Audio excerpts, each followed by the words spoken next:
আরজিকর মেডিকেলে চিকিৎসককে ধর্ষণ খুনের তদন্তে এবার সিবিআই দপ্তরে ডাক পড়ল ডিওয়াইএফআই নেত্রী মীনাক্ষী মুখোপাধ্যায়। দিনে দুবার ব্যবহার করো স্টপেজ ক্রিম আর নিজেকে রাখো evergreen কেয়াশেড aroma therapy stoppage cream আর খুঁজে পাও নতুন আমিকে। সকাল 11টায় সিজিও কমপ্লেক্সে গেলেন ডিওয়াইএফআই এর রাজ্য সম্পাদক।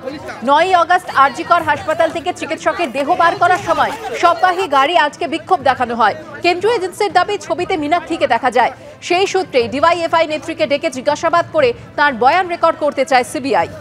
আমরা তো নির্যাতিতা দোষীদের শাস্তি চাই, যাতে নির্যাতিতা দোষীরা তাড়াতাড়ি শাস্তি পায়, তার জন্যই এসেছি। যা বলবেন পুলিশ জোর করে বের করছিল আর আমরা গাড়ি আটকে নির্যাতিতার পরিবারের সাথে 2 মিনিট কথা বলতে চেয়েছিলাম।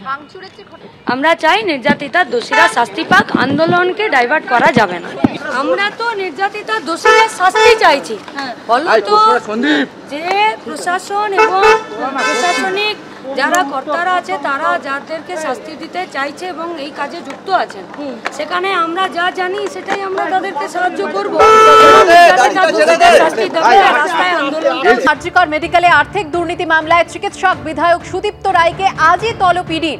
2 দিন আগে মঙ্গলবার তার সিথির বাড়ি নার্সিংহোমে তল্লাশি অভিযান চালায় কেন্দ্রীয় এজেন্সি ইডি। আধিকারিকরা হানা দেন সুদীপ্ত রায়ের হুগলির দাঁতপুরের বাগান বাড়িতেও। এই মুহূর্তে সরাসরি চলে যাব আমাদের প্রতিনিধি প্রকাশ সিনহার কাছে। প্রকাশ, এর আগে সিবিআই জিজ্ঞাসাবাদ করেছে সুদীপ্ত রায়কে এবং তারপর তার বাড়ি, বাগান বাড়ি এবং নার্সিংহোমে তল্লাশি চলে। আজ ইডির তরফ থেকে তলব করা হয়েছে। কি জানতে চাওয়া হবে, কখন তলব করা হয়েছে তাকে?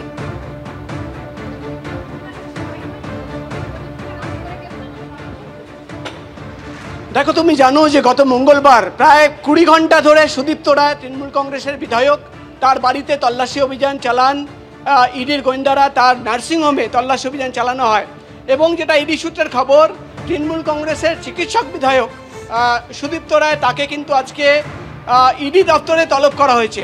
মূলত ইডি আধিকারিকরা জানাচ্ছেন যে সুদীপ্ত রায় তার বাড়িতে এবং নার্সিংহোমে তল্লাশি অভিযান চালিয়ে একাধিক নথি তারা বাজেয়াপ্ত করেছেন, একাধিক ডিজিটাল ইকুইপমেন্ট বাজেয়াপ্ত করেছেন এবং তার সামনেই কিন্তু সেই মোবাইল ফোন খোলা হবে, ডিজিটাল ইকুইপমেন্ট খোলা হবে এবং যে সমস্ত নথি সামনে রয়েছে সেটা সামনে রেখেই, সেই তথ্যকে সামনে রেখেই সুদীপ্ত রায়কে জিজ্ঞাসাবাদ করা হবে।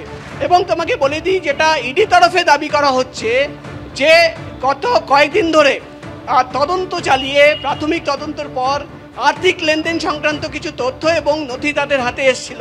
অর্থাৎ আরজিকর দুর্নীতি মামলায় কোথায় কোথায় টাকা পৌঁছে গেছে, কিভাবে টাকা পৌঁছে গেছে, সেই তদন্ত যখন ইডি আধিকারিকরা চালাচ্ছিলেন তখন কিন্তু সুদীপ্ত রায়ের নাম একবার নয় বারবার উঠে আসে এবং সেই তথ্য সামনে রেখেই তার বাড়ি এবং নার্সিংহোমে পৌঁছে গেছিলেন ইডি আধিকারিকরা।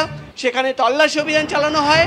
এবার যেটা ইডি সূত্রের খবর, আজকেই তৃণমূল কংগ্রেসের চিকিৎসক বিধায়ক সুদীপ্ত রায়, তাকে কিন্তু ইডি দপ্তরে তলব করা হয়েছে এবং আজকে তিনি যখন আসবেন তাকে জিজ্ঞাসাবাদ করা হবে। তার সামনে তার মোবাইল ফোন খোলা হবে, তার ডিজিটাল ইকুইপমেন্ট খোলা হবে এবং মূলত টাকার লেনদেনে তার যে ইনভলভমেন্ট উঠে আসে সেই তথ্য সামনে রেখেই কিন্তু তাকে জিজ্ঞাসাবাদ করবেন ইডি আধিকারিকরা। তোমার মনে থাকবে যে প্রথমে সিবিআই তার বাড়িতে যায়, তল্লাশি অভিযান চালানো হয়, তার নার্সিংহোম থেকে প্রচুর নথি তারাও বাজেয়াপ্ত করেছিল, তাকে জিজ্ঞাসাবাদও করা হয় এবং গত মঙ্গলবার যখন তার বাড়িতে ইডি আধিকারিকরা পৌঁছে গেছিলেন সেখানেও কিন্তু প্রায় টানা 20 ঘন্টা তল্লাশি অভিযানের পর বেশ কিছু নথি সেখান থেকে বাজেয়াপ্ত করা হয় এবং বেরোনোর সময় দেখা যায় যে একটা বাক্স করে নথি ইডি আধিকারিকরা বার করছেন।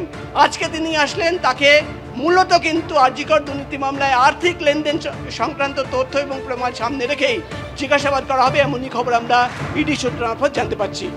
ধন্যবাদ প্রকাশ।